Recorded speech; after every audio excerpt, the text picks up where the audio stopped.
Well, folks, and you're all very welcome to the Motorcycle Hour podcast, brought to you by Clonagale MCC.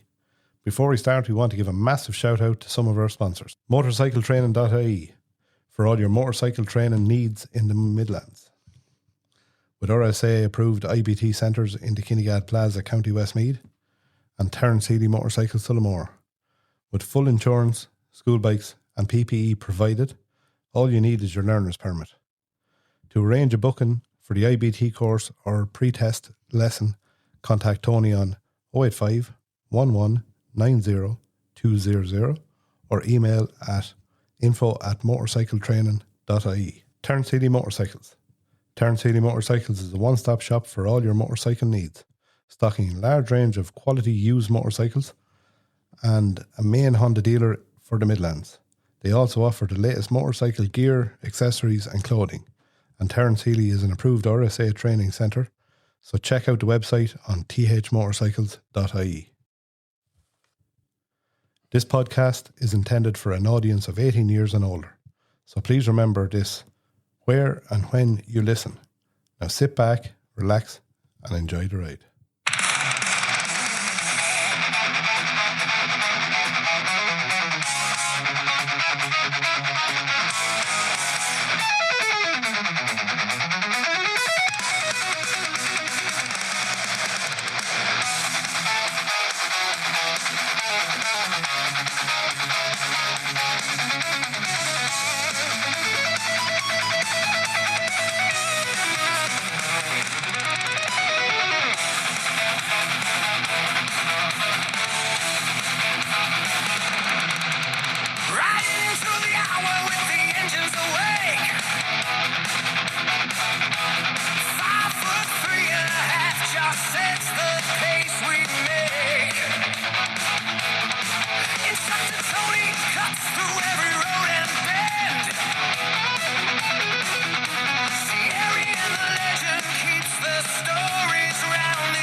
And we're back yet again, episode 100.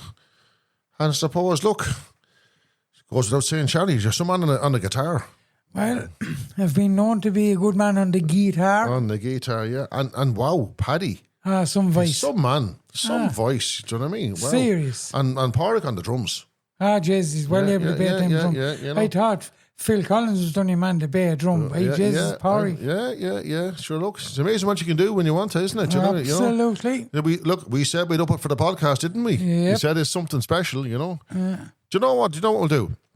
We'll throw it on there.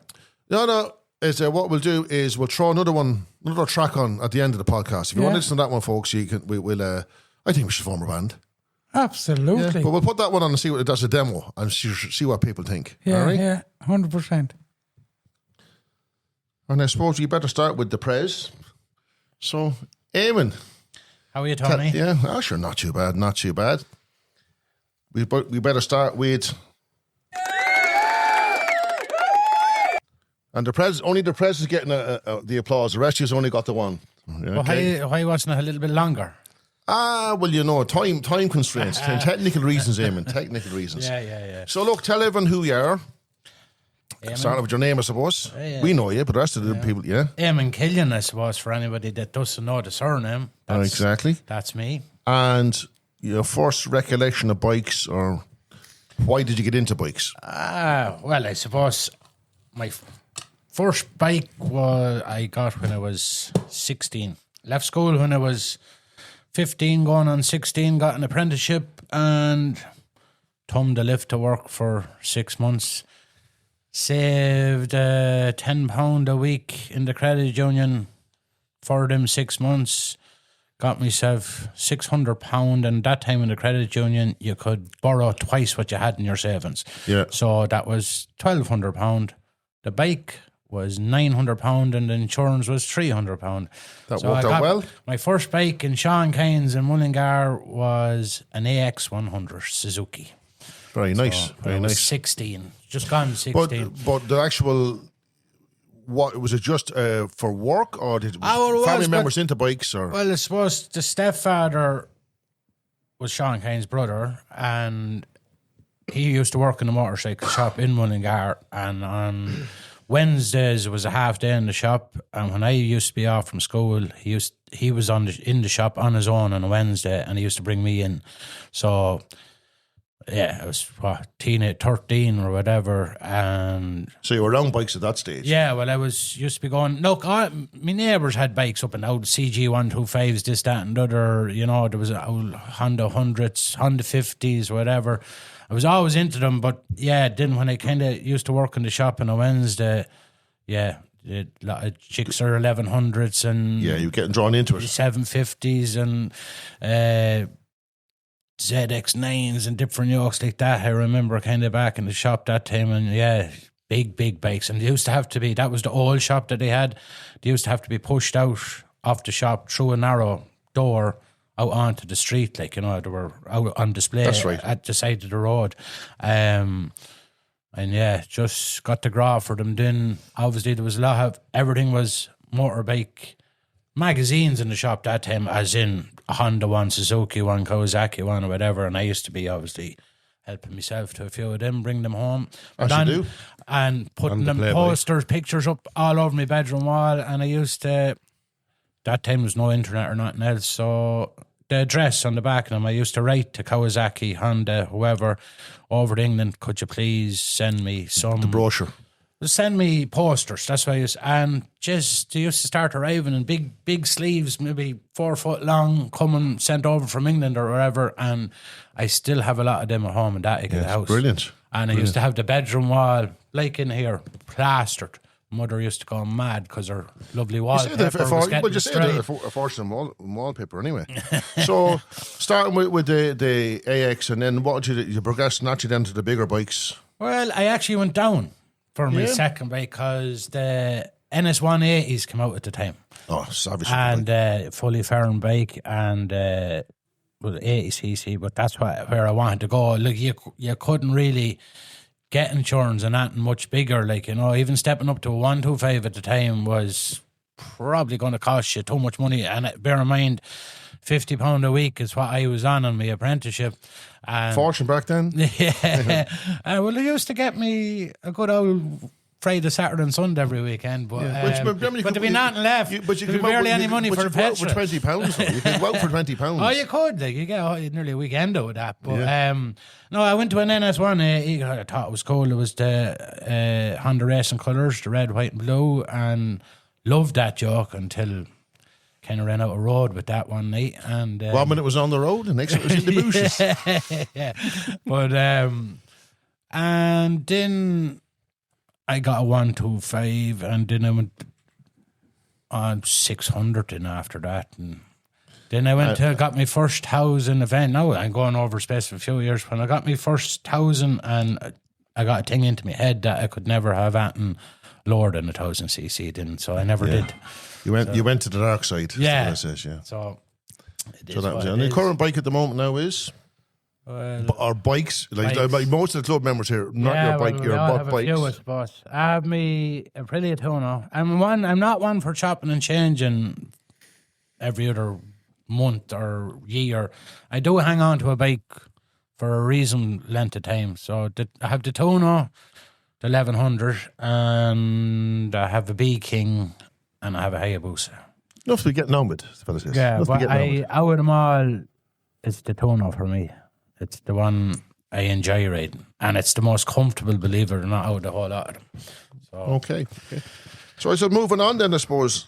Again, you're the pres and the guy. You're the guy. As you said yourself, you can be a tick fecker, but that's why we like you, because again, we know you have the passion for it. So Tick is why? probably putting it mild. No, but I mean, look, no credit where it's due. In fairness, that's what the press has to be there. If the press doesn't have the passion, Well, then we're wasting our time. It's as simple as that's what that. it boils back down to the end of the And day. Look, So then, why a club? What drew you to a club? Well, I never intended. Well, I'm 10 years in Clonagale now. 10 years ago, I never intended to be in a club or thought about it. But through the lad that got me into Clonagale was the lad that got me into rallies. I always had a motorbike, but never knew much about the rally scene or anything like that. So back in 2006 or somewhere around that time, I started working with a chap by the name of Ned Phillips. You all know him anyway, but Here we do. and I still do work with him up and down. He's a machine driver like myself, and Ned was a biker through and through all his life, and he invited me to a rally one weekend, and I said, right, so we'll go. So I started doing the rallies with Ned, going to the Brotherhood over in the Cutch Inn in Kildangan, and the Harp rally used to be there at Clondalk and MCC, and we went to rallies here, there and everywhere, and Ned was never a club man, even though he was known the length and breadth of the country by all clubs, but he's never in a club. And in, was it 2016, I think, one night I met him over at the Druids rally, and he had a Clonagale patch on, and I was like, what the fuck? It's like, what are you doing in a club? And he says, look, he says, people have been asking me to join clubs for years, and I always said no, but he says, I decided to join this one. He knew all the boys or whatever anyway at the time, and it's fair enough. So we had the crack that night. I was along with Ned, obviously, and all the rest of Clonagale was there at the time, and it was just hanging around drinking as you do at a rally, blah blah blah, having a crack. Allegedly. And yeah. Then the next rally was, I think, what was it? Archer County. That was on there a few weeks ago, and we're down at that and met Ned again, or I think I might have went with Ned that day. I might have met him in his house and went on down, and all the boys were there again. And then it was said to me that night, would you like to join? And I was like, what's involved in joining an MCC club, like, or do I have to do a petrol bombing or a kneecapping or anything along them lines, or what he's going to be asking of me? And, oh no, it's not like that at all. It's just hang out, the boys, do a few rallies. Have a few scoops. Yeah, do a few rallies, come out for a few spins. So, say, let me think about it. By the time the night was over, we were all having a crack, and there was plenty of pints on board. I says, I'm after thinking about it. I think, I will. So I joined that time, and that's when I met Charlie and all that time. And But you're all right now. I joined that time, and for my sins, here we are. And here we are. So brilliant. That's brilliant. kind of where it came out, Yeah, brilliant. Yeah, but you didn't look back, did you, Bo? You didn't look back. It's onwards and forwards. Yeah. He's not even on the mic, and you can still hear him. Yeah. They have to look down sometimes. Yeah, absolutely. Yeah, not behind you. Yeah, I'm going to get the ladder, boys. Wait there and get the ladder. right. That was it. That was basically it. And that was it. Brilliant. So moving on, looking across at me here now is Dan. Dan, how are we doing? Oh, good. Tell everyone who we are. Name is Daniel Falco. And so again, how did you get into bikes? Was it family members had bikes, or what was the story with you? My dad got me into them when I was about 4. So he was into bikes. Had he got bikes when you were younger? Yeah. And always into bikes. So bikes been around the house all the time. I grew up and bred around, born and bred around them. Yeah. Around the bikes, yeah, okay. And then, so what's your first recollection of well, obviously, I take it your dad had you on the back of the bike. Oh, when I got older, yeah, but I was on it from about 4. With PB 50, as far as I can remember. Then on to a 65 and 80, 85. Natural progression. Like, that's what everyone did back then, to start with the smaller stuff and worked up. Yeah. And so your first, we call it legit bike on the road. What was that? Can you remember? Legit, insured, tax. Probably still not. As you know, Dan, allegedly, what was your first bike out on the road? First bike on the road was an Aerox 50 Yamaha moped.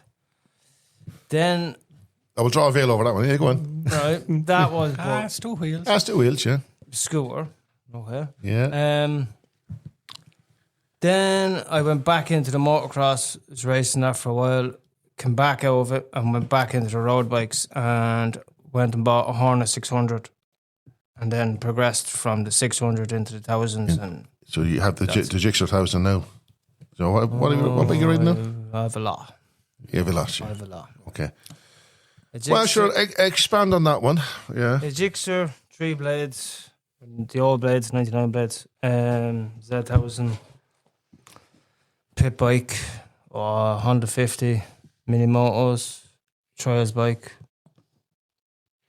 Yeah, I get it. But look, we're all the same. Like one, so one, sure, once you have one, you have that too. Yeah. And sure, You need one to keep the other company. Yeah, it can't be lonely in the shed. you Yeah. can't be lonely in the shed, yeah. And then sure, Then you can't leave one in the shed on its own, so that's why you need a third one, so that there can be 2 in the shed. yeah, and you can't have uneven numbers then. Yeah, you have to have 4. You have to have 4. You know what I mean? Well, I and so don't on have and so 4. on. You know, Yet. brilliant. Give it time. Yeah, Well, so I used good. to have 4, but And then moving on, then I suppose as I was saying to Eamon, like, what was the attraction of a club? Did you were you on the rally scene? Did you just you didn't just say, yeah, this is for me. This is something that I'd like to do. I'll be straight out, I'm not big into the rallies. I go to them because of a spin of a bike. Yeah. That is why I go. Yeah. I'm in Clonagale because I love my bikes. The Yeah. lads are into the same thing. We all go for spins. Yes, That is why I'm in Clonagale. yes. Well, that's the whole idea of a club. Look, it's having the same. You're in a brotherhood of bikers, isn't it? Basically, yeah. Everyone has It the is a love of brotherhood, bikes, yeah. and that's the bonding thing. Again, lads do slightly different things. Some lads are into photo rallies or rallies or different things, but bikes is the theme that goes through the whole lot of it, isn't it? The love of bikes, that's- really. yeah. So it that's boils back down to the end that's of the what day. it's all about. So, yeah, brilliant. So I suppose going round to my left here now, we're going to have a chat with Kieran.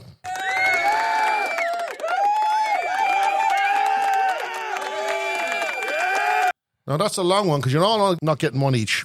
We're going to start going around the table here, talking to all the club members. So looking to my left, Kieran. What's that crack? That's the crack, dude. Great to be back. Yeah, good stuff. So we're going to start off. All the club members are going to introduce themselves. We're going to talk about a couple of things. So, Kieran, yeah, first question for you is the amount of years on bikes. Or your Jeez, first that's memories a of good bikes. question. I'm on bikes since I could walk. Now that's since I was a child, you could say, and just seeing my dad on the bikes coming out of the yard and the whole, that just made me want to get on a bike. Do you know what I mean? But then one thing led to another. Started from the push bikes and then onto an old. So what was 110. your first memory of what's an old scramble or something? Was it? Yeah, How'd you no, get into it? Stamp 110. Stamp 110. Oh yeah, I got that one. I was, I think, 8 years of age or 9 years of age. That was my first proper bike. So baiting around the bog down there. Oh, baiting around the bog, and sure, just a thrill, you know, it's just something different. Yeah. And sure, then when I hit the age, for the legal age to go on the road and the whole that, there's no questions about it. Just did the licence, did IBT with you, and there we are. But you're better now. Oh, yeah. yeah. Well, I didn't think I was too bad. No. You recovered from being involved with us. That's how they say. All good. So again, the natural progression then is into bikes and all that. So again, the next thing I suppose is why you decided to get into a club, into a. Well, when I hit 21, my dad couldn't think of anything to give me, so he said, "Sure, join the club." Yeah. No, it was just like my dad's in the club a long time, and just seeing him going off with the boys and the bikes, just a group of lads. Just when you're not like, how would you explain that? When you're not in a club and you just see a bunch of lads. Like in a group coming down a road and all, you're like, jeez, that's class. It is class, yeah. It is, and you'd be saying to yourself, jeez, I wouldn't mind being in there, like everyone there looking. You know what I mean? It's different, but that's the reason I actually wanted to join the club. It wasn't even for that. A lot of guys, and it's like this. It's the brotherhood, isn't it? Yeah, it's that's the it. crack Yeah, and the banter. You know what I mean? Yeah. So very good. So moving across the table now. The mic's going across the table, so a little, yeah. Joe, Tony. talk to us, Joe. Introduce yourself to all the listeners. I'm not long in the club, 6 months. Joe Hart's my name. Yeah. otherwise known as half patch. And the fly. Because I can't make up my mind whether I'm going full patch or not. But look, that'll come eventually. But yeah, I'd know all the boys a good long time. And I was actually here before, but just circumstances changed. And, But I'm back with just now, and we're having the crack together as usual. And that's what it's all about. And it's been a good experience so far. Very good. And so going back then, same as Kieran there, like what was the what's your first memories of bikes? Couldn't insure a car, so I was looking in Paul Hines. No, tell a lie. I went to McLaughlin's in Newbridge. Yeah. Now when are we talking now? I was 17, 18. I was working Brady Meats at the time. Right. In the Hodder. So that would have been, what decade are we talking? Oh, the early 60s. Late 60s. No, we're getting to that club member later on. No. Sorry. I'm actually your dad's grandfather. Sorry, Granddad. But yeah, in the 90s there, money was tight, and because I seen a Club 50 in Burgundy. Yeah. And I said, just the girls that loved that. Yeah. So the power in it was unreal as well. You know what I mean? 53 miles an hour flat out with the wind going down Carrickhill. Go away. Yeah. No bother tour. All right, very good. Very good. Weapon of yours. A weapon, yeah. A weapon of it, so yeah. I had an NSRA for a short stint, but my father was giving out to me about acting legal on it, so I had to go with that. And I left the bikes then for a long time. It was cars then. And then... Yeah, well, like a lot of people, you kind of, some people drift away from it again. Life gets in the way, but bits it was and always pieces. in me because my uncle there, Stanley, you'd know Stanley. He always had bikes, and sure, Jesus, we'd be always over there of a Sunday with the granny and everything. And he'd arrive out with the bike, and he'd be going off to a rally or something. And we'd be all standing on the wall looking at him, and in this show going up the road at 100 miles an hour. Yeah. Allegedly. But yeah, it was always That'd be Stanley Kane, yeah? Yeah, Stanley Kane. Stanley, my uncle, yeah. Yeah. But I went back to the bikes then. I'd done the IBT with yourself, Tony, in our old venue in the Hamlet. Yeah.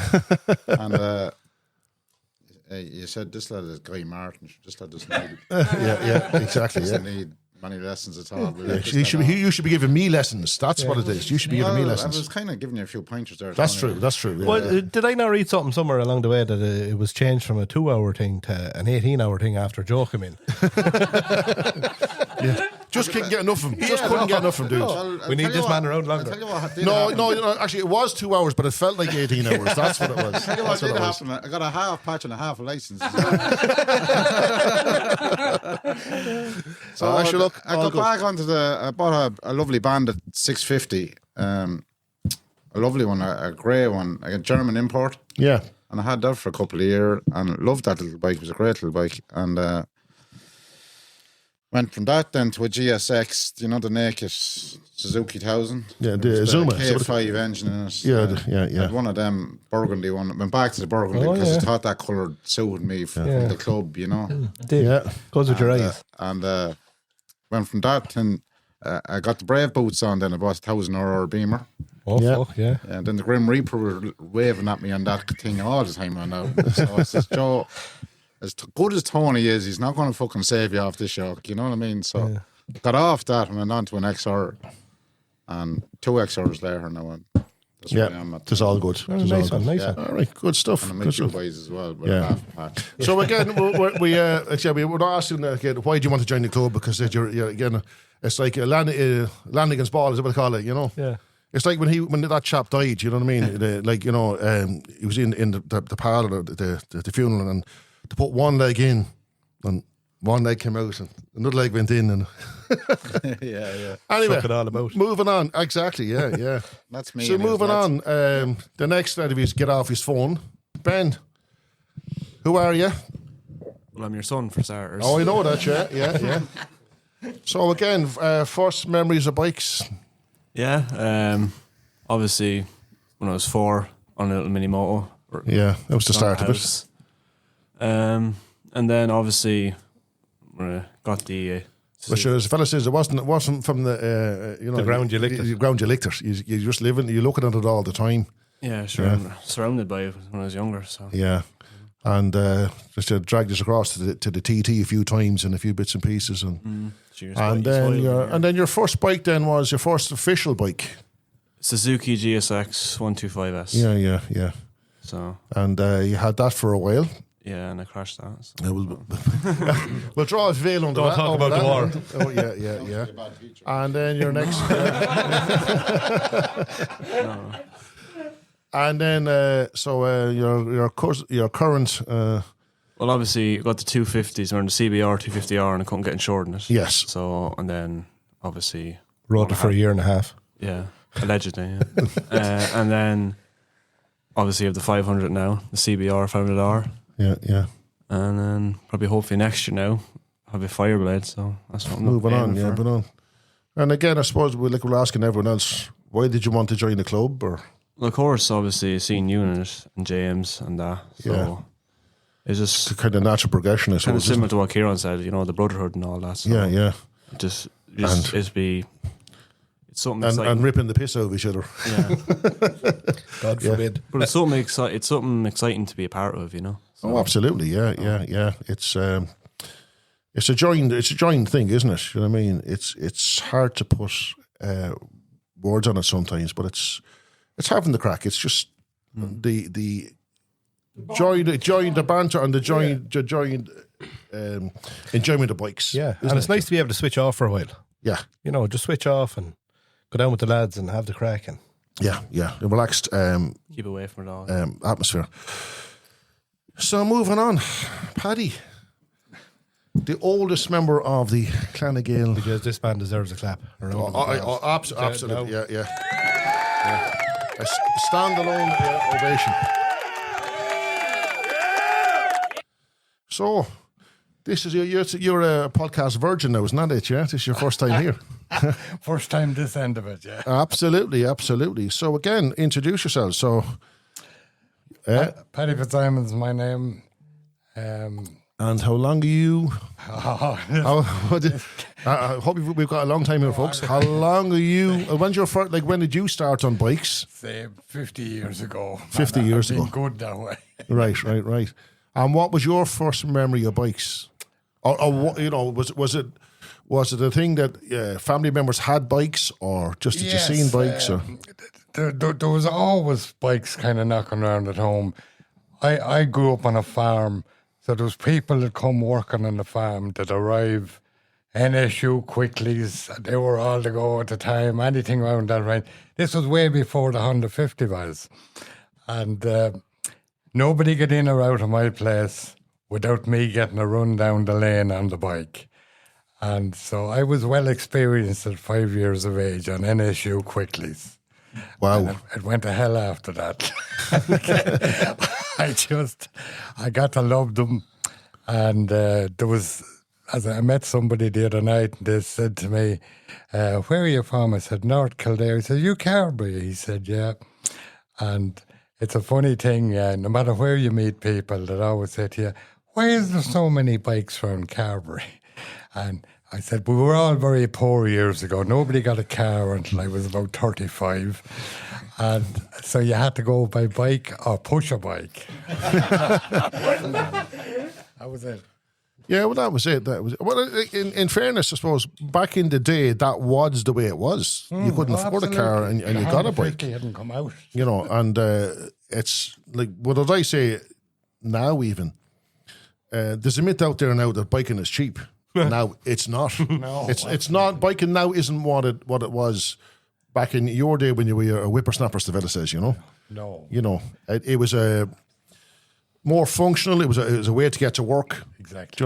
It wasn't really about the club scene at that stage. I don't think was it. You know what I mean? It was more functional, and that's what people did. Exactly.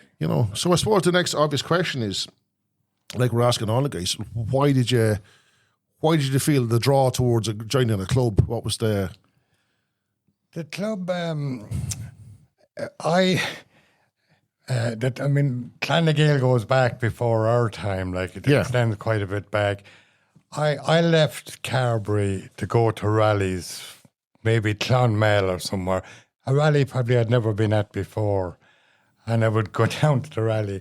and half a Carberry would be there. Like, Yes, yeah. And again, when are we talking over this, Paddy? When was this? Like, what, 60s, 70s? This is Even 50 years on the go, so it's 40 years ago. Yeah. It was a fairly good clean club. So that would have been 80s, 70s? Yeah, in the 70s, yeah. Mid-80s, absolutely. Yeah. Back as early as the 70s, yeah.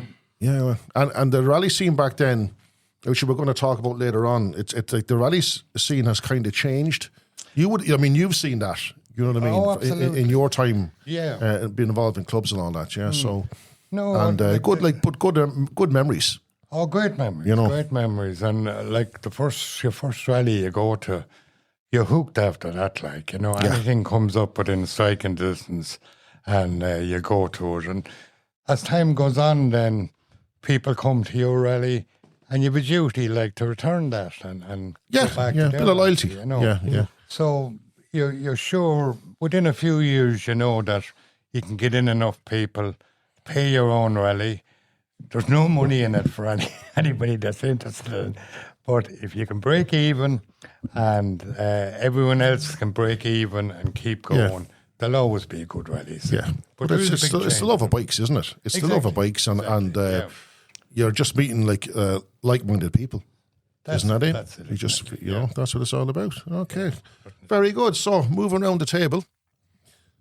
Eric, how we doing, dude? Not too bad in yourself. Yeah, sure. Can't How was complain. the Can't farm? complain. So, I know you.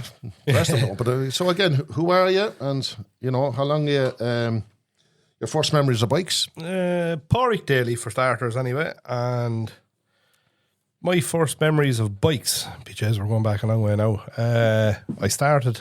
Got my first bike when I was about 12, so about 30 years ago. Right. But even before that, I used to always sit down watching a bit of telly and you'd see stuff with bikes on it, and I kind of always had a bit of an as we're interest saying, the in rest of the guys, like, was there family members, uncles that had bikes, or what sparked that interest in you? I had an uncle. He used to do a bit of DJing back, when I was only a nipper, and he had a Honda 50 and used to bring his decks around on the back of the Honda 50 to different places over the years. As Paddy was saying there, that's all you had. Yeah. That's all you had. He couldn't afford a van, so he'd no other way of getting around other than a Honda 50. Yeah. Decks up in the back of it and away with him no matter where he was going. So that kind of sparked your interest. I'd seen him heading off. Now I know it was only a Honda 50, but when I was, it's a bike. I was fairly small now. I'm not that small now, but when I was that size, it was he was the big man up on the big bike kind of thing, Yeah. And it was just cool, Yeah. And so then, your first bike yourself, what did you like? When myself and James got bikes, my father used to say, "You bring that bike around here, I'll break it up with a sledgehammer." You know what I mean? Now look, I have a bit of a story behind that as well now. Oh well, yeah, we're all yours too. The first road bike I ever bought, I think it was about 17. It was an NSR 125. Yeah, two-stroke. Yeah, the two-stroke one. Yeah, and myself and a very good friend of mine, Paul Cully, two of us bought one within a week of each other. Right. Two of us rode them around everywhere. But I'd say it was 6 or 7 months before my parents knew I had it. I used to park it in his shed. Yeah. Because same thing. If you bring that around the place, now considering that Santi brought me my first ever bike, I was never allowed to buy my own bike kind of thing. Right. But it was, they just said, no, whatever about out in the field, but you're not going out on the road kind of thing. Yeah. But then they just kind of had to learn to live with it. Yeah.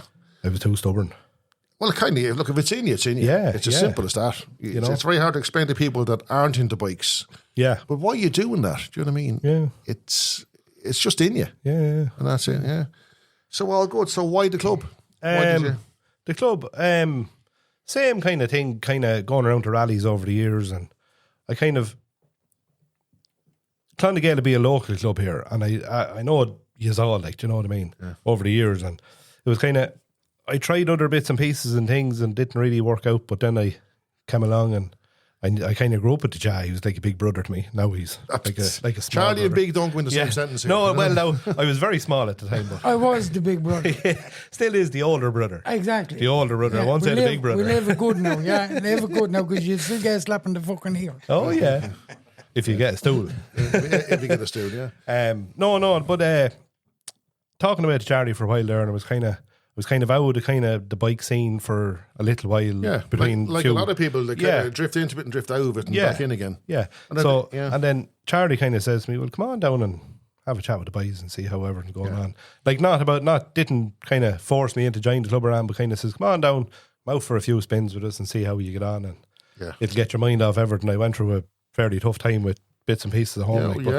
But Jizza came down and just the chats here, there, and the spins and stuff like that just took my mind off everything, and kind of brought me back to the way I was before, you know. And now I'm kind of, well, I think I'm flying it now. Do you know what I mean? Absolutely, absolutely. It's grand, like, you know. Yeah. And that's yeah, I conditioned well over the winter, didn't I, Joe? yeah. Sure, look, brilliant. Yeah. So look, I suppose we'll move around the table because we'll be here all night. Just move that mic across there now. Brian, how are you? Introduce yourself there, dude. Who are you? Well, I am Brian McLean, first of all. Probably the newest to bikes. Now, I got my first bike about 3 years ago. Yeah. And had you any, let's say, Groffer bikes before that? Oh, yeah. Or was it on your radar at all? Again, like any family members? I grew up watching racing on the TV, and father would always have it on. So was your dad into bikes? Dad is into bikes now. He didn't have a bike for a long, long time, right? Yeah. And I tell you, whenever I moved out of home, the first week I moved out of home, he went and bought himself a Suzuki Bandit 1200X. Oh, wow. Because he had extra money to buy one. It was his present. It was his present. He got rid of me. That was his present to himself there. Yeah. I just always had a draw towards a bike. And sure, I should have had one there about 10 years ago. And passed the theory test for it. Yeah. I was quitting the job on the Friday. I was going to get the bike. Sure, the wife at the time, she rings me with an hour left in work, and she rings me and goes, "Are you still in work?" And I was like, "Yeah." She's like, "Well, I'm pregnant again." And I was like, "Well, that's the bike gone." They didn't even have the bike, but it was gone. Oh, wow. So I only got it there 3 years ago. I got the first bike then. And then you rang us, and we did you did IBT with us, yeah? I did IBT with you, yeah. Common theme here at this table here, isn't there? did my IBT with you. I didn't know any of the other lads. Yeah. I think Pork, I was working with Pork on the buses at the time, but I think he just started, so I didn't really know him. Did my IBT, went and bought a bike. His number. That's right, yeah. You did. Because I tried sending me Bandit 12. That's right, actually, yeah.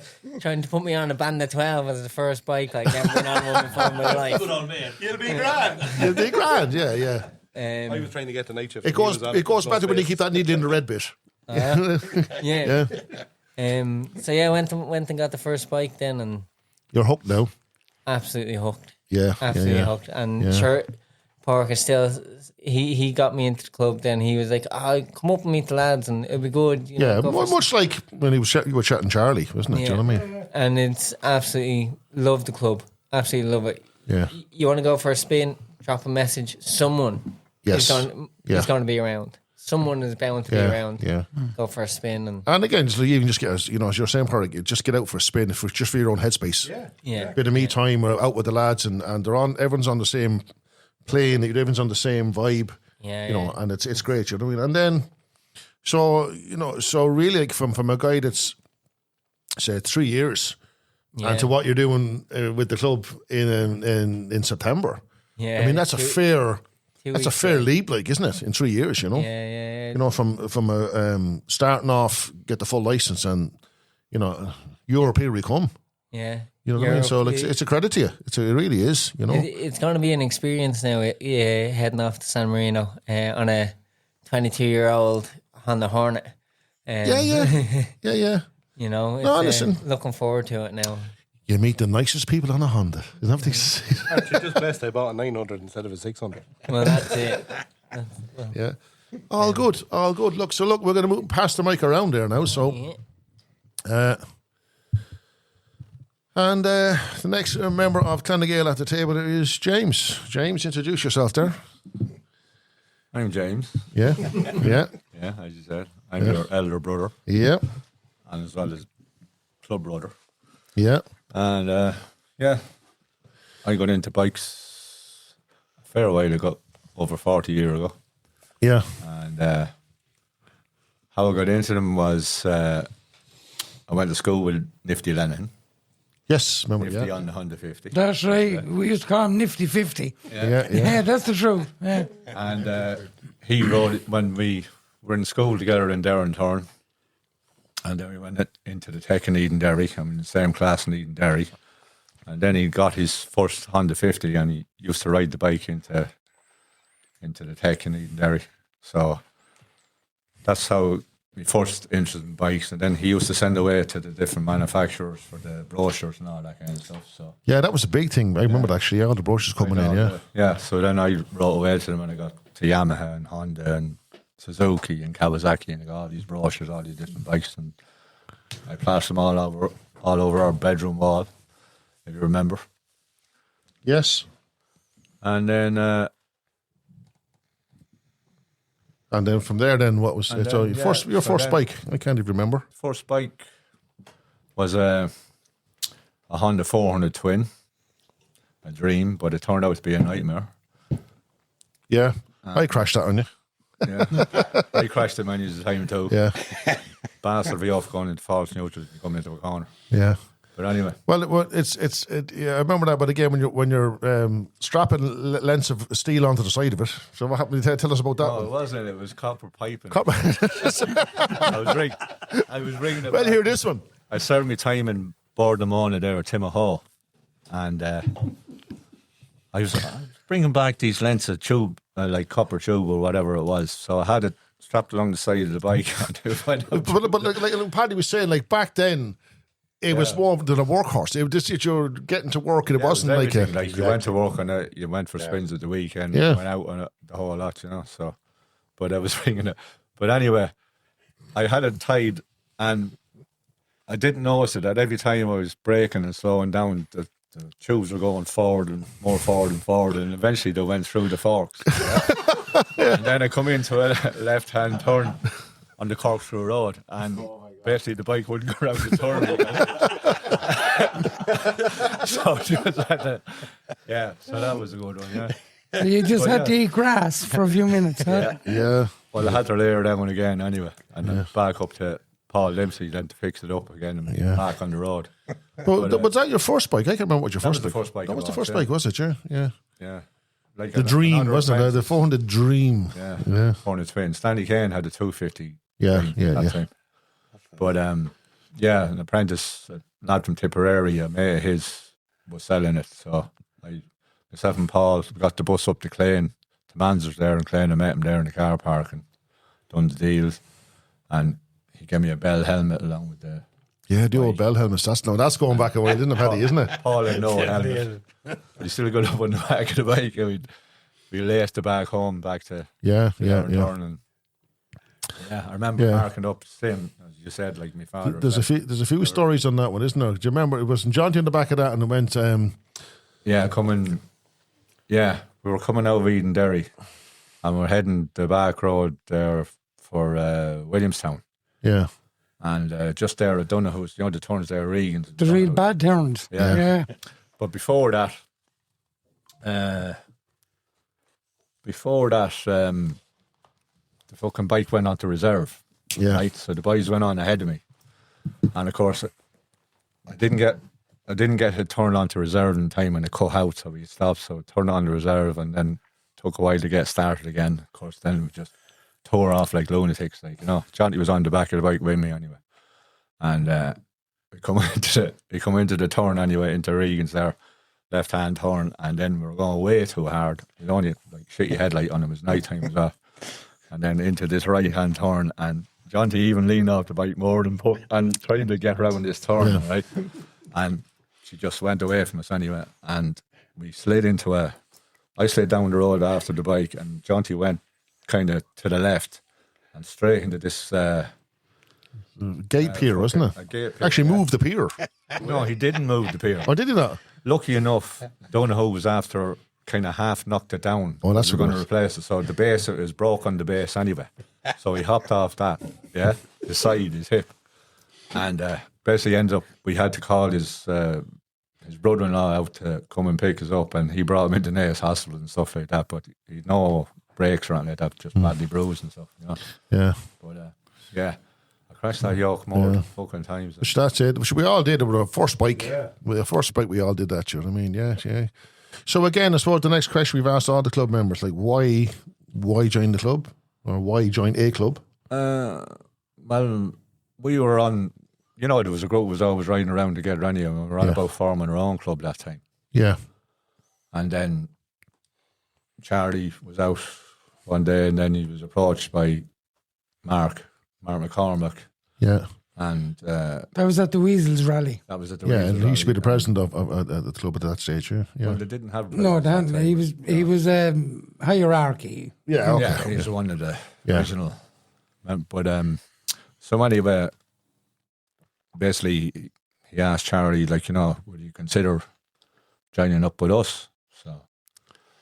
So then Charlie came and put it to us and all that, and so basically that's how it started. Yeah. And she'll look at you now. yeah. All right. So look, moving on. I'll move this computer out of the way here now and moving along. Next club member, Ger Mangan. So, okay, Ger, give us an intro. Well, hello everybody. My name is Jared Mangan. I'm a motorcyclist, 39 years. I grew up with all these guys. Didn't really know them but I've heard of the Carry bikers, Stanley Kane, all the guys, and I lived down the road from the Cravens, and so the bikes were going by all the time. So I had a fondness for the bikes, but it wasn't until a family holiday to the Isle of Man. Now, this was an accident. It was just a family holiday. My dad, there's no bikes in my family. Nobody ever had a bike before me. So we went to the Isle of Man, and wasn't it the Manx week, the Manx Grand Prix? Yeah. And we were staying in Douglas on the promenade, and I was sharing, it was down there every night. It was just gone 16, 17. And I got in with a group of boys from Leeds. I would be a Leeds soccer supporter, so I had a bit of crack with them guys. Yeah, but all them guys had MBX 80s, AR 80s, CB 125s, all the real class, good-looking bikes. So and then they brought me to the first race. And there was I'll never forget, there was a guy in the hotel in his 70s, and he used to come down to dinner dressed in a tuxedo, I said, "Yes, there's a mad old book here." But Is that Paddy Fitzsimons? Actually, but the next morning, I don't know if Paddy wears a tuxedo for dinner, but the next morning, the full leathers with still the dicky bow, and he got up on the most beautiful I have ever seen bike, a Norton Commando black. It was gleaming, and I've never forgotten that. So anyway, we got home, and I said, "Dad, I have to have a bike." And I said, "Jesus, Jared, well, I'm going to be doing an apprenticeship and working down the road with Adam Wilson, so I need a bike." So we went to Nobber in County Meath, John Monroe, and sold me an AR-50. Yes. An AR-50, a red AR-50. I had it a few weeks, and Derek, my brother, who was a couple of years younger, but he's a bigger guy, the two of us used to work for Adam, so we used to go down the road, and one evening we were coming out, and unfortunately we had an audience, and I gave the bike a bit of a rev, and the two of us landed our arse on the ground. That was the first one of many on that bike. Then I got a CB 125. You know, the type of, what would you call it, a twin cylinder. It'd be like a Super Dream, only basically went to do the test in it, and I wouldn't be great, still to this day, with maintaining my bike. Chain came off just as I come to the bridge in Naas, locked the back wheel, put me out over the handlebars, and still try to do the test after your man says, "You're having a fucking laugh." He says, "Look at the state of you and the state of the bike." But anyway, I did it a few weeks later. And then I proceeded to different bikes, and then I had a ZX-10. I jumped from a 250 to a ZX-10, and that bitch definitely tried to kill me 3 or 4 times. I've always loved bikes. I've always had a bike. And why I joined the club, this is an interesting one. I did my own team for most of my life. I did 9 countries when I was 23 in Europe on my own over 3 weeks, on the bikes, 6,500 miles on my own, no plan, no nothing. Fell in love once, broke down twice. So, and I've still memories of that to this day. So that's one of the things you get from motorcycling. I can smell the pig shite going on the roads across Belgium from all the pig farms. I can still see the colour of my skin after getting a rainstorm coming into the south of France, Aix-en-Provence.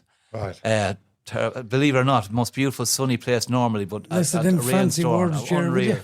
Yeah, you like that, Charlie? No, too fancy, bud. Too many syllables for And chat. the only fucking reason you wanted to join a club, you cunt, you went to school with me and you said, if my old school buddy can be in one, I want to be in one.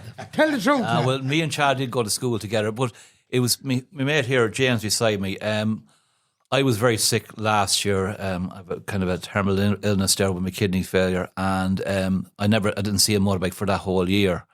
Now I have probably 700,000 kilometres under my belt, so I do quite a bit of motorbiking. But James and I was talking in the pub after a soccer match one evening there in winter. Don't forget, we had 73 days of solid rain, January, February, March and into April. Yeah. Very depressingly, the chats we had in the pub. And James suggested to me that I should try out Clonagale, and it's probably one of the best things I've ever done. Ever since the sun started shining, I've been out on my bike and out with G guys, and I've not stopped smiling ever since. And there's a sign over looking at here now, the Brotherhood of the Biker, and my God, that is true. Really is. He's basically my next family. That's plain Thanks, Ger. We're lucky to have you. We're lucky to have you, Very Ger. good. Okay, so moving on then, I suppose. Back to myself. We're nearly back round the table now. I suppose I'm the same. Tony Moore. Just as long as I can remember, the same thing. Just mad about bikes. Do you remember back in the day you had Bog 1 and Bog... We didn't have Bog 2, you had RT1 and that was it. Do you know what I mean? And then we got really flash and we got, was it UTV or something? Got the big aerial, yeah. And then we started seeing like bike racing and just fascinated by it. Fascinated by it. And always into bikes as long as I can remember. From a young fella. The next one then was I started off with first bike I had was a CG125. I remember that. And progressed from there. And was that again? Yeah, right to Stradbally. I was working I used to be a metal fabricator, and it's again back. There was no motorways back then. You know what I mean? So again, like you were saying, Paddy, it was just live up there and commute back and the bits and pieces, and again all the other guys there. Round Carby having the 250s and the Clancy's as well with all the bikes, and it was just brilliant. So and that was it. I've always been like everyone. It's life gets in the way. I joined the army, and bits and pieces were happening, and I just kind of drifted away slightly from bikes. And now it's gone full circle. I'm back into bikes now, and I'm instructed on bikes. Jesus, over 30 years instructed on bikes. You know what I mean? Been in military and civilian, and. I just don't do anything else. That's it. I just love for bikes, and I'd love to see people coming on and enjoying the experience of bikes. The thing for me is, even as James will probably allude to this as well, is we've had people come in after doing the course and they'll get off the bike and burst into tears. You know what I mean? You don't know what this means to me. So, not with fear. Not with fear, yeah. Not with fear, yeah. With joy. Yeah, with joy. Yeah. But although we did have a couple now did start to cry on the side of the road, Yeah. But generally, it's, but they'll say to us, I'm. I burst into tears when I seen Parry. He has an effect on people, yeah. But do you know what I mean? So it sounds corny, but you're giving something back. Do you know what I mean? And I get the whole biking thing. You know what I mean? And I suppose it's all down to this reprobate here on the left hand side of me. You know what I mean? About Clonagale. You know what I mean? It's just sure, look. And, so why did you want to join the club, Tony? Because you wouldn't fucking leave me alone. You kept fucking lying me. Exactly, yeah. And so look, it's just a down having the crack. Do you know what I mean? And it's the same thing. It's different. It's hard to explain to people. Yeah, I do it for a living. And it is work, and it can be hard work. It's rewarding, but it's not the same as going out with the club. Do you know what I mean? And you're just out having the crack with the lads, and it's not you know. It's not work. It's not work. No. It's just, again, it's your own headspace, your own time. Do you know what I mean? And again, just being around with people that they get it. Yeah. They're bikers. Yeah. You know what I mean? And the characters you meet.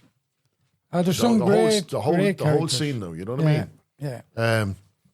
So it's never look back. It's as simple as that. You know what I mean? Okay, so moving on then, I suppose we'll move to the next guy, I suppose. And moving to what's his name again? Copy yourself on. Yeah. Joe's half pint, she's half pint. So like the story you were telling years ago with the guard stopping in the car, like, well, what's your name? And you said, Noel. I'll ask you again, Char. What's your name? Sorry, guys. The man, the myth, the legend. That's more fucking like it, he says. It's more like it. So, Char, tell us more. How did you get into bikes? Well... not that I don't know this, but anyway, go on. Well, as you spoke there a few minutes ago, a certain individual bought a CG 125 and had it for a while, and then he started getting me up on it. And then a while later, he bought a CB 750K. Big bastard of a York. And of course, he hopped up in the back with knives on the front, and he was learning me how to ride it. This is how long he was. Yeah. They put the child in front of you, and you were still staring. You shut your mouth. So fucking So he got me to go around the block a few times, but then he decided with the big fucking long legs, he jumped off, left the chair on it, away with me down the road. So I turned him and I went to the main road. Yeah. Coming down to the chapel, I start panicking. Had your stabilisers on now? No, I hadn't. Now shut your mouth, Joe. And wish they had them. Yeah. I come down the to stabilizer jumped off the back. Heading for the church, right? And started panicking. I went, what the fuck am I going to do? So didn't I brainwave, kick down the side stand, front brake, back brake together, and she just fucking said that. I ran back up the road shouting, Tony, come down and turn it for me, will you? It was that big. I couldn't fucking turn, so I could barely reach the fucking ground. But anyway, that was me start off. That got me. Well, nothing's fucking changed now, really, has it? No, not really. No, I did. I got a bit taller. There is that video of. He grew a half an inch from the last podcast anyway, so you know what I mean? He's going good. I'm 5'4" now. Yeah. But so then, that's what really got me into them. And then James and Paul Dempsey and Stanley Kane, Peter Hanley, all the Clancy's, two Clancy's, Pan, Charlie. Yeah. All the boys used to come around the bike. Jack Hambridge, lovely good to Jack and that. So I really I wanted a bike. So first bike I ever got was a CBR6. Fully race tuned. Oh, nice one. Yeah, went to Listowel in County Kerry for me and Tony. That was my first bike, and I'm on them ever since. That's the way it is. Now I've had me few falls, and I've had haven't we all? You know, it's just that's part of it. Yeah. You know, it's like riding a horse. You fall off. If you don't get back up, you won't get back up. So that's it. Just hop up on them again and give them a kick in the hole. I suppose. Why join the club? Why get involved in the club? What was the draw? What was the attraction of it? From going to a lot of the rallies, right? And you used to see these bunches of blokes, but they were close. Yeah. Right? It was a great bond type thing. And at that time, as I say, I wasn't in the club. I used to go around I might go around my own, or if James or some of them were going, we'd arrive at a rally or whatever. But then myself and James and a few of us were all talking, and we were thinking of starting up our own club. Yeah. So this particular year we were heading down to the Weasels rally down there in, where's that place?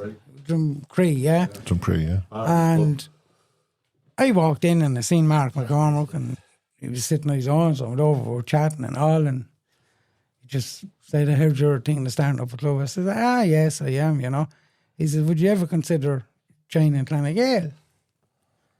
So sure, let me think on it. I says, I'll ask the boys. So I did. We had a chin mag, so that's where it started then. Haven't looked back since. I love the club, love the blokes that are in it. Look, you're going to get lads that come and go. That's part of That's part of it. That's everything. The way it goes. Yeah. But for when you are together and you're driving down that road and you're meeting other people and all, and you give respect, you get respect back. And that's the way it goes. You know? Yeah. That's Show the way it everybody a is. bit of respect. Yeah. Yes, respect goes a long way, lads. it does. It But does. a lot of people out there forget that. But Yeah. respect, you give respect, you get respect back. Yeah. You be a prick, you'll be treated like a prick. Yeah. You know what I mean? Undoubtedly. Well, Absolutely. allegedly, you know. Allegedly, man, yeah. You know. No, there's no allegedly in it. Allegedly. If you're a prick, you're a fucking prick. Right, that's it. All right, yeah. I suppose, yeah.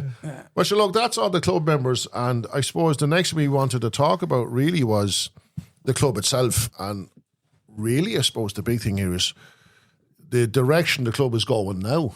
You know, things have moved on. Like, back to when you started, Paddy. Nothing is a podcast anyway. It was just a different culture back then. It's still the draw of the brotherhood and the love of bikes, which bonds everyone. But it was just it was different back then. Let's be. It was a good session, wasn't it? You know what I mean? What? The alcohol was a big draw to start with, like, and before long you discovered like alcohol and biking's not a great combination. Yeah. You go with one or the other most of the time. Yeah. But rallies have gone down since the early rallies. The early rallies, you see, you could have your skin full of soup that night, and the next day, if you're in humour, you can have a bit the next day as well, I suppose. yeah, and tip on home at your ease. Yeah. But now, unfortunately, the way the law's gone and everything, it has it fucked up. Oh, now lads, they bring a 3-day tent now, and after the third day, it might be safe to go back out there. It reminds me of, I mean, you can look at it on YouTube. It's brilliant, right? Do you remember Garda Patrol? Right? Oh, yeah. Oh, yeah. And there's the guard talking about drinking, you know. He said, if you're out having a few pints, he says, and he says, you've lost count, he says. You're on pint number 6 or 7, he says. Well, just take the 2 more and leave it at that, he says. It's brilliant. Look at that, yeah. You know, but it's different times. And then what did they change it to? There was a slogan. Was it 3 is enough or 2 will do? Oh, 2 will do. Yeah. Yeah. And sure, now I don't drink any, but it's 1, is it? Or, yeah, it's not even 1. Isn't it? Okay, No, it's not. No. It's, Yeah. So the whole. I mean, like I said, the love of bikes is still there. A good rock band and having the crack with people that you know that are into the same thing. But I suppose the demographics have changed as well. A lot more older people go, well, you know, bikers in it now. And it's good to see, we've seen with our rally, a lot of younger lads and lassies coming into it, which is brilliant. It's absolutely fantastic to see it. And I have to say, we've seen it from our point of view with the ladies, like go back 10, 15 years ago, you know, 2 to 5%. Passengers. Yeah. But now they're actually riding bikes themselves. Oh, yeah. And it's brilliant to see. It's brilliant to see, you know. And families coming as well. Families, yeah. Like the couple that come from, is it Swords? The couple that come from Swords and On bring the 2 2 bikes kids, and bring the the 2 2 bikes kids. and the girls on the back of the bike with them. Like, it's great to see. Like, Yeah. And it was said, even now the thing is, which is probably unheard of in your day, it was like lads arriving in campers. That was just never done. No. You know, so it's moved on. Yeah. And you have to kind of go mill it in. Now you can go on a Massey Ferguson if you want to. But it's have a cab on with it. a transport box. but even how the clubs operate now is slightly different than what it was 20, 30, 40 years ago. I suppose that's what happened us as a club, is that the idea of a podcast was floated there. It has become a big part of it for us, but doesn't define Clonagale. No. The reason why we even started this podcast was there was nothing there for the bikers. You had the Bikers Bible as such, and I know social media can be a double-edged sword. So you had the Facebook and bits and pieces, but there was nothing there podcast-wise. Yeah. You had to listen to UK podcasts. Yeah. There was nothing there for the Irish scene, and that's why I think a lot of the club members here wanted to get into it. I think it's blossomed since. Yeah. You know, and we've kind of taken slightly different directions with it. But again, it doesn't define the club. It's part of the Clonagale thing now. Yeah. But it's not the be all and end all. It's still the root core of it is the love of bikes. You know, it's still about that's what draws a lot of people into joining clubs. Yeah. You know, MC or MCCs, whatever the case it is, you know. And fun. And fun. Yeah. Exactly. You know. And for charity. Yeah, Oh, yeah. You know, Saturday there, you seen the crack. Yeah, so that was the next thing I was going to actually was to move on to. So a lot of the reason why people join these clubs, what a lot of these clubs do is promote biking. Mars Run at the weekend. You're the man, and Porrick, you were there as well. So Yeah. it was a great turnout. Fill us in there. What happened there, guys? You were there as well, Char. Hang on. Absolutely fabulous turnout. Yeah, Mars Run. Basically, it was for the friends of Tullamore Midland Hospital, and it's a brilliant idea. It's for people with family members at the end of their lives. It's a private place. They're trying to raise the funds for that private place for the families can get together. It's very, very important, and it's been ran from the Blackthorn pub. Brendan was the main man, and it's because of his sister with a terminal illness there. And it was wonderful. It really was a huge turnout for bikers. It went from the Blackthorn pub in Dangan to The Blue Ball. to Blue Ball, and then on to JJ Clean's pub in Shannonbridge, and it was one special day. We enjoyed it, and we had a great chat with all the guys. A huge turnout, and I hope to make plenty of money for really an important cause in the Midlands anyway. Yeah.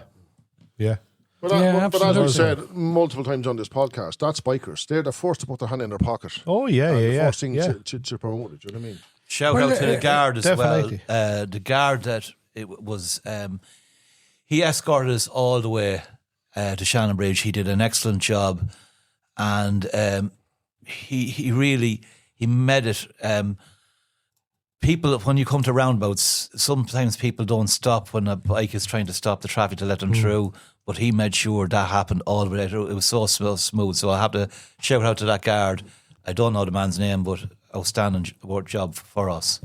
But you see, that's like when we used to do the truck run. James and Tony, the boys will tell you, used to do a truck run as well, and the guards. Yeah, well, you know what I mean.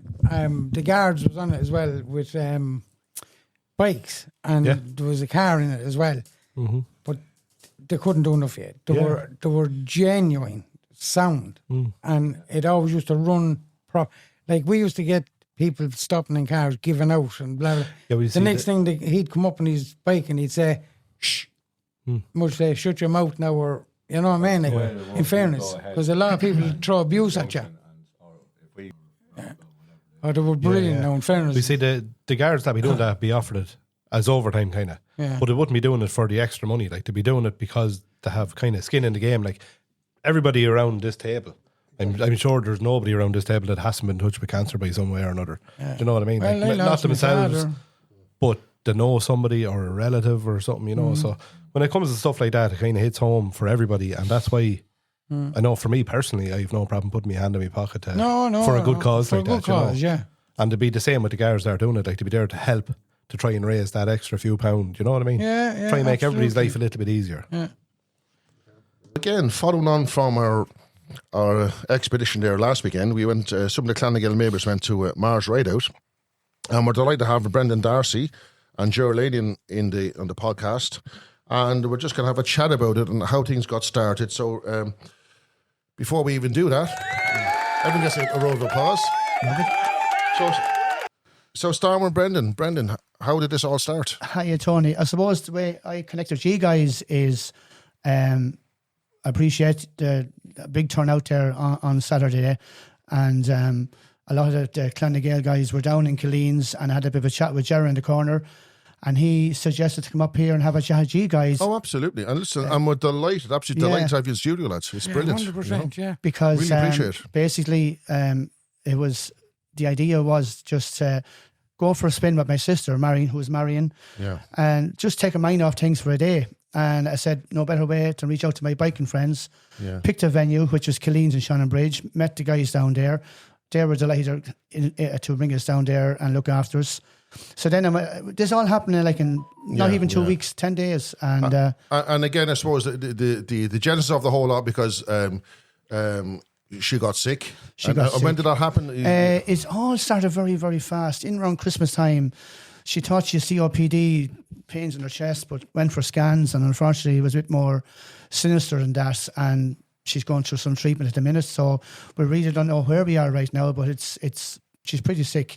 Yeah. So, like, just to get her mind off things, for me, I said, let's go for a spin, just me and Marion and some of my biker friends. But sure, when I reached out there on my social media platforms and my Facebook page, I just couldn't believe the response. Well, if you've ever heard the podcast, we've often said it. I mean, the bikers are the Irish people are good anyway. Yeah. But the biking community, it's unbelievable. Always are first up and always putting a hand in their pocket. They'll always have your back. Yeah. Always your back, you know. So basically, I suppose, like, Marion has been out with Tullamore quite a few times now since Christmas. Yeah. And a small little thank you back was, I wonder, can we give something back directly to the hospital? Yes. Rather than going, and no disrespect to Irish Cancers Association, whoever else there, but it's just, I want to get a little thank you back to the hospital, the staff. Yeah, well, it's a personal need from you. And again, I've said it before, and there are cancer charities there if you want to do that. Yeah. But I mean, I get what you're saying exactly, Brendan. This is affecting your family. Yeah, but then I didn't know. And you want that personal touch on it, isn't exactly, that it? Tony. Not really, you know? I didn't know who to reach out to because I didn't know what goes on in the Tullamore General Hospital. And I actually started Googling and I started finding something, and I found this Friends of the General Hospital in Tullamore. And it was only last week I met this guy beside me, Ger Lane, and he might explain a few bits of where he's coming from here as a garrison. Yeah, exactly. So again, Ger, I suppose we can't leave you out, dude. We have to give you good evening, lads. So Ger Lane, you're the chairman of the Friends of the Tullamore General Hospital. So again, can you expand on that? What that means and. Yeah, well, I've been involved with the Friends of the Hospital in Tullamore for a little over 4 years. Oh. Been elected chairman 3 years ago. Because, and trust me, it is a full-time job by itself. Right. Yeah. Oh, yeah. I can imagine it would be. We work very closely with senior hospital management to discuss projects, equipment they might need, how we can enhance the services that are already there. They put in funding requests, and if it meets with our criteria for agreeing to funding, we'll fund. That's brilliant. Provided our finances allow it. Can you expand just a small bit then on what the services are that you provide? So predominantly, I suppose the major service that we provide, or the biggest service we provide, are the 3 special care rooms. And not, well, to put a very blunt point on it, their other name is end-of-life rooms, where somebody, you know, who was coming to the latter stages would avail of these rooms where their entire family can stay with them. And are they actually in the hospital grounds? They are in the hospital. There's 3 in the hospitals based in 2 wards. The hospital management would provide us with a space, and then we would build the room. Brilliant, yeah. So we build it, decorate it, furnish it. The hospital supplied the staff. Yes. And trust me, without that staff, that room is just a room. You know, because these people are outstanding in what they do. Yes. Oh, yes.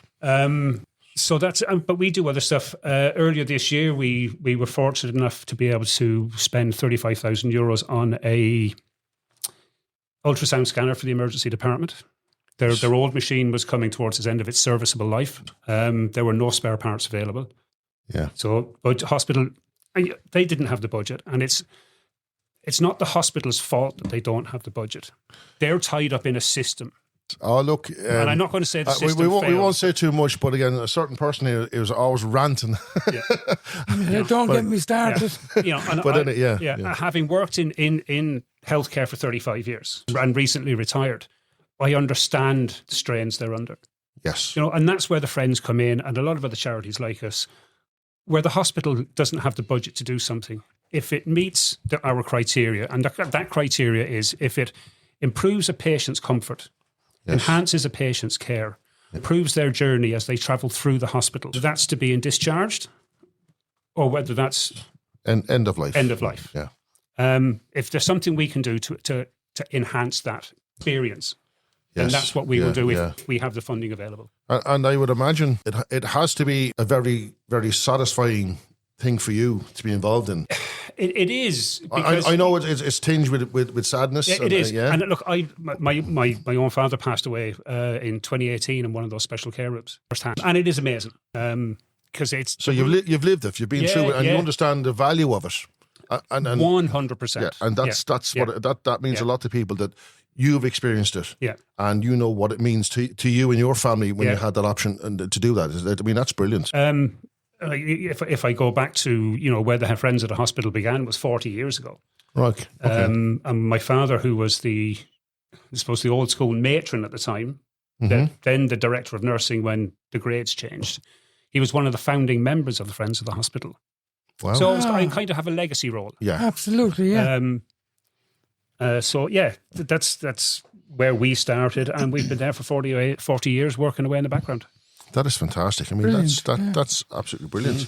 So the run itself, Brendan, that kicked off then. Yeah. So basically, Tony, before we developed into the run, when I sat down with Jerry last week, he completely convinced me I was doing the right thing as regards where these monies were going. Yes. Because to get a permit on board and to explain where this money is coming from, that cause just goes way beyond this means. He sold it to me straight away, and I had to run it by Marion because it's a run for Marion, similar to her name, and she's so happy to be part of that as well. So. Yeah. Now we're ready for the run. So then we pushed on hard. It was only last week, it was a 4-pronged situation of fundraising. One was the old card system. Another one was the buckets who supplied. The third one was an online system, which still is live. Thanks to my brother. That's good to know. To my brother Kieran, he advised me that, and it's fantastic. And you might can you expand on that? How, if people still want to donate, how do they do that? So I actually sent on Ger the link. So it's a live link that's still there to the end of this week. Brilliant. So it'd be fantastic if you guys could share on your platforms. Oh, indeed. Look, it's mentioned now on the podcast, and people will look for it now on our social medias. Click in and just click straight in the link, and they can stick in a $5 or a $10. Few makes a fierce difference. So because the traction is still there, the momentum is still there, we said we keep it another 7 days because there's people I was working. I have a pub there in Dangan, and I was working last night, and people come up to me at 50 and a 20, so it's still there, and it's a big legacy for Marion. She's so proud of what we're after achieving financially, and we won't know until the middle of next week what her number is, but it's going to be a massive number. And maybe you might let us know that we can have absolutely people, it'll be out there. But I'd rather not go too far there yet to see what the figure's going to be. No, wait till it's all done and dusted. And it'll be so impressive. But anyway, the run. So then I pushed on. I created a committee in a very short space of time, and they all had their sections to do as regards the cards, the online, the buckets. We had a big, massive fundraising draw that night. So there was vouchers and donors or sponsors to be brought in. And then I done my side, which is the biking community, who I've been in the bike since I was 16. So I've been involved in an awful lot of clubs and maybe MCs or MCCs or social riding. Once you're a biker, you're always a biker. That's it. And I actually done a run for Temple Street back in 2012, done a Route 66. So that was a fantastic run there. The 6 of us ran that there. So anyway, so Saturday came around. I had it organised to have some refreshments down in Killeens. So I said Jared down in Killeens, and he provided all this stuff free actually. But on Friday, he said to me, any idea, the numbers are coming in. Now I just kept it kind of realistic. I said 30, 40 lads, I'd be happy with that. So we're going to head off at 1 o'clock, and about 12:15, we started counting these bikes, and we're up to 70. So I rang Jared, said, Jared, we're in a bit of bother here. Say, you may get the chip pan on and get more chips organised and burgers. So we're looking at 80, 90 bikes here today. Wow. He says, bring them on, we look after them. Yeah. And the lads just kept rolling in. The old school boys, I think when we rolled out, I last counted 93. Yeah. It was and it can be a very humbling experience, isn't it? Well, for us, I suppose, we weren't overly surprised because we've been involved in these different runs. But I think the community of Dangan just could not get over. People has maybe a misconception of the bikers as such. But when they see, as Jared said to me, I didn't realise this statistic, the bikers, what were you saying, Jared? The biking community in Ireland is probably the single biggest fundraiser in the country. Oh, absolutely. Yes. 100%. But as you said earlier, every time there's an event or a fundraiser that has the right sentiment behind it, the biking community turn out. Yeah. Yeah, 100%. So they'll always stand with you. Absolutely. Yeah. So anyway, then Marion, I gave Marion an option that she wanted to travel with me, and we'll head off on front of the bikes. And to be fair to her and Garda Síochána, they were on board as well. That kept a bit of manners on things, which was nice to have as well, you know, because on the day, this had to go right. And safety for me was number one. I didn't know who was going to come in on board, but when there was the guards were there and friends of ours were the guards and things were going to be right. So anyway, I said to Marion, how do you feel like getting up? I have a gold ring, so it's a big shield. So they're fairly... Yeah. It's not an open bike. You'd be fairly shielded from the cold and all that kind of stuff anyway. She came on with her leathers and one of her friends actually blinged up a pink helmet for her. That's right. I've seen So the pink yeah, helmets, yeah. so outside the pub area on the bikes, I'm Marion, we'll have three options here. We can stop in Ballinligar. Now, when these bikes starts to roll, we can't just stop them willy-nilly. Yeah. So if you just might expand on the route, then, you started in Dangan. So basically we started in Dangan and we're going to go directly down to Shannon Bridge. But by the time we got through Tullamore and all the junctions, I suggested that we'd stop in Doolan's filling station, and it gives all the lads a chance to gather back up again. Now, we weren't stopping for refreshments, just stopping just to gather the whole group together. Because like there was nearly over 90 bikes in the 93. I was marshalling on the day. Yeah. Myself and two other guys. And we pulled up to Tom Doolan's, and the guards were just in front of us. And he got out of the car and he said to us, lads, you're after missing the photograph of a lifetime. Yeah. I say, what do you mean? He says, in my mirrors, he says, when I got to the top of the hill at Tom Doolan's, there was nothing but a single line of bikes. The whole way back to the whole Kilsaran. way back. Like that's 2 kilometres. Yeah. Nothing but bikes. Isn't it brilliant? Isn't it absolutely absolutely stunning? brilliant? It's just a shame we missed a photograph. But like, thanks to you guys, we've got a nice picture, and I have some drone footage. Actually, by the way, it should be going live tonight. We have a fantastic video of the whole experience of the day and the evening. That's fantastic. And there's loads of drone footage. It'd be really impressive. So anyway, it's coming in towards Ballinligar. Marion was actually so impressive with the marshals. She wouldn't been riding along before and seeing these lads zooming by and how well they were communicating with junctions and roundabouts and stuff.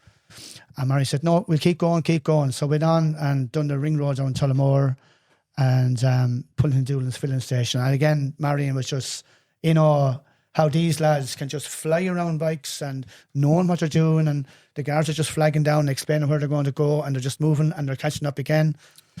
We've all done that before, but for Marion, this was it was an experience on a bike, an experience with all these marshals and everything else into Doolan's filling station. I said, Marion, how are you feeling? Brendan, the adrenaline's flying. I want to go the whole way. I just couldn't believe it, like, because like she's in the middle of radiation, like, and she's weak at times, like, and she normally gets her naps during the day. Yes. No naps this day. She was going all out. So full it gave her a leathers, good the boost. helmet, and it gave her such, lads. The whole idea of this spin such was a boost. I fulfilled exactly, and through all you guys, you filled exactly what I wanted to achieve, is give her that morale. She's still talking right now. She's still answering texts and WhatsApps.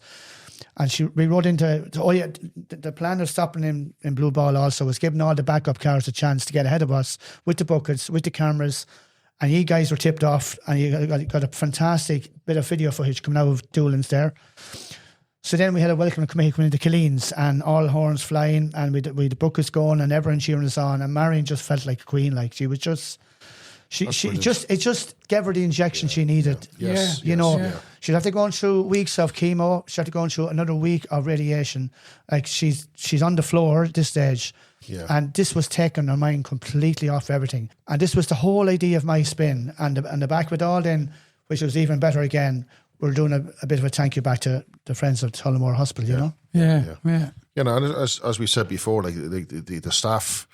Yeah, you know, I've had to frequent the hospital from time to time myself through my biking career, and the staff are absolutely always brilliant. The staff on the floor is not appreciated half enough, really. No, they're the people that are keeping the whole thing going. They're the caregivers. It's a vocation, and under savage pressure. Pressure. And it doesn't suit everyone. Oh no, it's you have to have it's a vocation, don't you? You really absolutely, do. You have to want to help people. Yeah. You have to want to care, and it's becoming less and less common. You know, so I mean, I think. But it's back to the bikers. That's bikers. Yeah. You know, they're the best. The salt of the earth. The community of Dangan just could not get over the camaraderie, like all these guys together. But you get that buzz and that atmosphere when there's a load of bikes there. It was just don't you? unbelievable. You can't. You know. It's hard to put your finger on the pulse. And I looked around, Tony. But you feel it in the air, don't you? Well, I looked around. But it's obvious when the slagging and the sneering starts. You know, you can have a laugh with the lads, and nobody's going to get offended. You know, and just get on with it. Yeah. Well, in fact, if you're not being sneered at and laughed at, you feel left out. But I just looked around, Tony. Why are you not insulting me? And there was faces I haven't seen in years that just turned up on the night, you know, or on the day, I should say. It was just.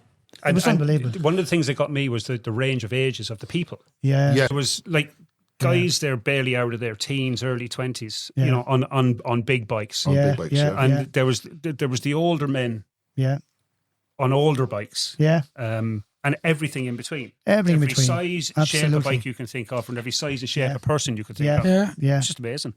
I hope you weren't looking at me when you said every size. Present company excluded. So when you got to you got to Shannon Bridge then, and then it was turned back then, was it? Yeah. So really, what I said leaving Dangan was, look, your job. Whoever wants to move at that stage, your job is done. You have to bring us the whole way to Killeen's. But then there was an invite back to Dangan again. We had a barbecue in the beer garden, and there was a monster fundraising drive that night. But really, like, it's been a long day, and it was a Saturday, things to go. Yeah. But I tell you, a hell of a lot of lads came back that evening again. Yes, and again, that fundraising drive went on again that night. Music in the lounge, beer garden, there was food for everyone there.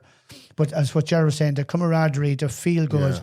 And for Marion then to be there, and she never took that nap. She went the whole way through. Yeah. I think it was just the adrenaline that kept her going. It's nice to be able to just acknowledge that you and she's seen it. Yeah. Do you know what I mean? I think that's kind of lost sometimes on social media, that people want to express their the gratitude for that happening. So it's like with us, we were just honoured to be there, as part of it. We so appreciate you there, lads. So look, I think we'll wrap it up at that. But what we will say to you is watch this space. We'll look for the drone footage and all that type of stuff, and just keep us informed on the totals and all that. Absolutely. So just before we do wrap it up completely, we'd like to Ger, just explain how all this works and with the staff and all how it all operates. So the Friends of the Hospital, we're an independently registered charity. So we're registered with the Charities Regulator. We're funded solely by public donation. There's no government money coming to us. So everything we do comes from events like this, or as I said to Brendan earlier, I would get a phone call from somebody saying, "Oh, my son wants to give you £5 of his pocket money," or it could be somebody from a big company saying, "We've got 50,000 we want to give you," and that's how we run. So the staff, there are no staff as such, it's all voluntary. Absolutely 100% volunteer run. Yeah. I have a committee of 11. Hopefully on the 6th of September, when we have our next meeting, I will have a committee of 12, which is the maximum. But if anyone wanted to get involved in that, is there options for that as well? At the moment, there aren't that many. There are no options at the moment to get involved as a committee member. Okay. But because all we're allowed is a maximum of 12 people. Yeah. And my committee, the committee, most of them have like designated roles. One's in one PRO, we got one IT, one on governance, and then we have our treasurer, secretary, and then we have the other people on the committee who do all the other stuff that nobody else can get to, and we need those people. Absolutely, nobody gets paid. Yeah. So 100% of every penny that comes into us goes to enhancing the services within the hospital. Yeah, and hats off to you. I mean, I have to say, that's what actually sold it for me when I was chatting to the unsung heroes, isn't it? Yeah, it really absolutely. is. The first conversation I had with Brendan, he kind of asked me where should he put his money and stuff. And I was saying, look, Brendan, you can put the money wherever you want to put the money. I said, but the thing with the Friends of the Hospital is we deal with every department. We deal with every ward. We deal with the lab. We deal with A&E. We deal with everyone. Well, excuse the pun, but you've got your finger on the pulse.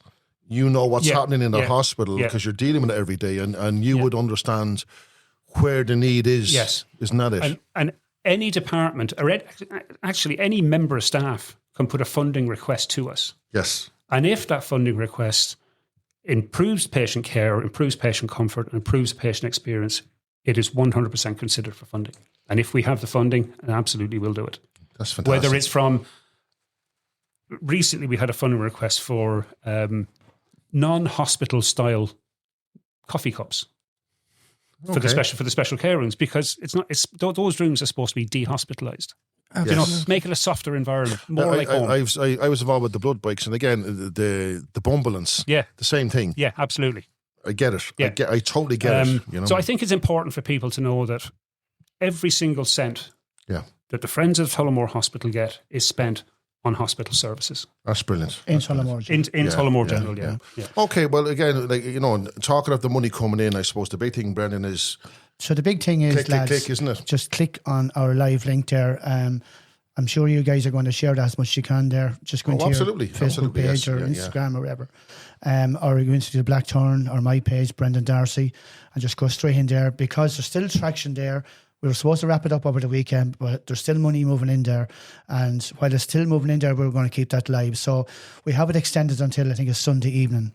So like we have to wrap it up at some stage, and I want to get this figure together and hand it to Jar. So like between now and Sunday evening, we could just push this as hard as we possibly can. And any of your biker friends out there, or any friends out there, can share that link along the way. Yeah, that'd be WhatsApp. Much appreciated. I'd appreciate that, you know. I'd say you'll get a few more pound because, as you say, people will be listening to this now. Yeah. They'll see the link. I think so. And let them, and also, like the meaning, like where exactly, it's not going to a big CEO in a big company. No. As Jared's explained umpteen times, every penny is going to go to Tullamore. And that's what we like to hear. Yeah, yeah. Because when you have CEOs and all this crack involved, money's disappearing. You don't get it. No. Exactly. You get a quarter of it, you know. Okay, well, look, lads, once again, thank you very much for coming in and talking to us. Tony. Thanks for inviting us. The opportunity. No problem, lads. Thanks very much. We're honoured to be a tiny part of it, and again, it's just back to the same thing, the biking community. Absolutely. So well done, lads. Thank you very much. Thank you very much. Thanks, lads. What we're going to do is, because we could be talking here all night, so we'll move things on there slightly. So the next thing we want to do is give you a bit of a shout out. And Kevin Keys now, he's got a run coming up on the 28th of September. Last year, like you said, it was kind of all last minute, bit of a rush, and we still had an outstanding group of people that arrived there. It was great, the crowd that we got, but we'd like to see a bit more now on this one. So from now on, we're just promoting it, and we'll mention it on every podcast between now and the 20th of September. 27th stroke, we'll confirm all the dates anyway, but listen to the podcast with KSM, and that'll tell you exactly what days. And this is the guys as well, you know. Yeah, Sunday the 27th of September. Yeah, 27th. Yeah. And also then with the shout outs, then there was a couple of messages came in. I have one here. You're the man. I have one here. He sent it in on the WhatsApp. Floyd. Now, Floyd, I have to apologise to you. I'm not even going to try and pronounce these. Your full address, but it's Wales. It's about 95 miles east of Wexford. But he's in the valleys. But he's a Kawasaki man. He has a 16 versus 1000, an 08Z1000, and a 1984. Great year, absolutely fabulous year. Now, not just because of the year I was born, but he has a GPZ 900R. So he's definitely a fan of the Kawasaki's. Tom Cruise. Yeah. So he listens regularly, and he used to come across Tiskerries back in the early 2000s. His favourite spots include Giles's Leap and Sam's Tunnel. Yeah. And of course the drinking drinking session in Skerries after the race and are things of legend. So a big shout out to Floyd. Thanks very much for the messages. Really appreciate them. Yeah.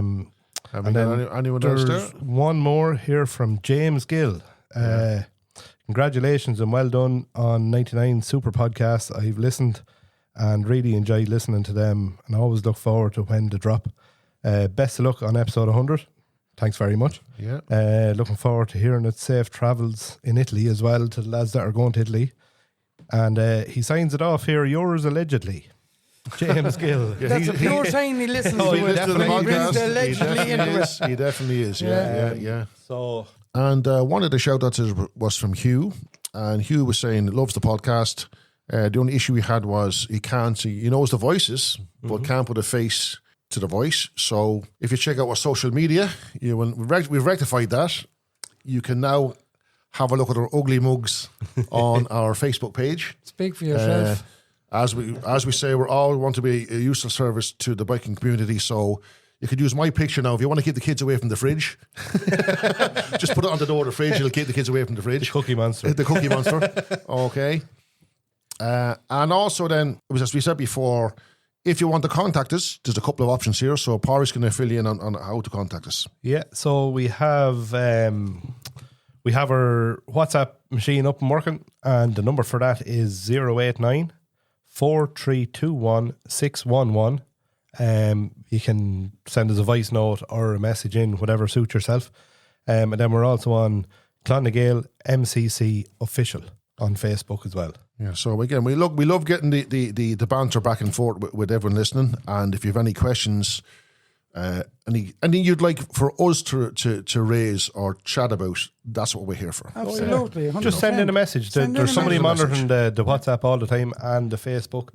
There's no problem at all. If you point us in the right direction of where you want to listen or something you want to listen to, just let us know and we will do our best to get it up and 100%, 100%. And just on that, so what we have done is we have a special podcast there for what's happening in November in relation to bikers. It's a big thing for bikers with the driving test, with your learner permits. So that's going to be a bonus one. We might release it as a bonus one. We'll see how we're going, or we'll just release it. It's for people who are getting into biking, who are biking for years, never bothered getting the paperwork sorted. So there's big repercussions coming in from November the 1st.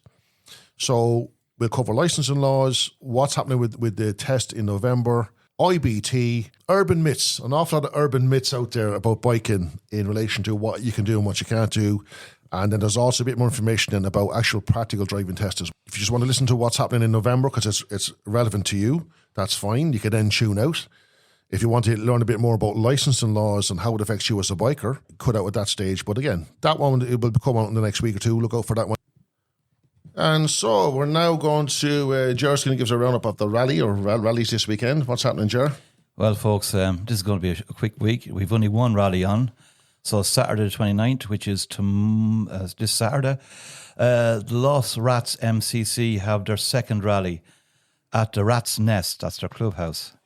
Davy, the president of the club, a gentleman and a damn good cook by all accounts, was filling me in. So doors open at 6 o'clock, 6 p.m. There's plenty of room for tents and campers. 2 bands on the night. The first band is off around after 7. Ollie and the Farm First, and then the Blues Power into the night. €5 in, guys. So for nothing. Really good value. And from the September the 27th, they will be opening their doors for breakfast in the morning. So if you're up around that place, I'm going to give you the air code now, and you're out for a spin around there. From 9 o'clock in the mornings, from the 27th, they will be opening their doors and doing full breakfast for tenner. And you'll have plenty of cups of coffee as well afterwards, so for chatting. Yeah. So I'm going to give you the air code now. It is A91X8E8. And good luck, lads, with your rally. Excellent. Yeah, fair play to you, boys. Best of luck now. Yeah. Okay, so look, as promised at the start of this podcast, I think we promised that we'd play out with another tune. So Park there, as you see him, he's getting his drumsticks. Charlie, you want to get your guitar? And I see him looking out there. Paddy now is having a drink there, a bit of honey or something there to lube the vocals, lube the pipes. Yeah, some man, like for a quiet man on when he's chatting here, she's some set of pipes on some set of pipes on when he's rocking out. Yeah, like, I think it's the Jameson though. I think it is the Jameson. It's not honey at all. It's Jameson. You know what I mean? It's a secret. I can hear him out there gurgling. Yeah, that's what it is. That's what it is. Warm up them drums. Right. Okay. Off you go, lads. Get up there, get tooled up, and sure, look, we'll listen to this one. Hold on, I'll get back. Go.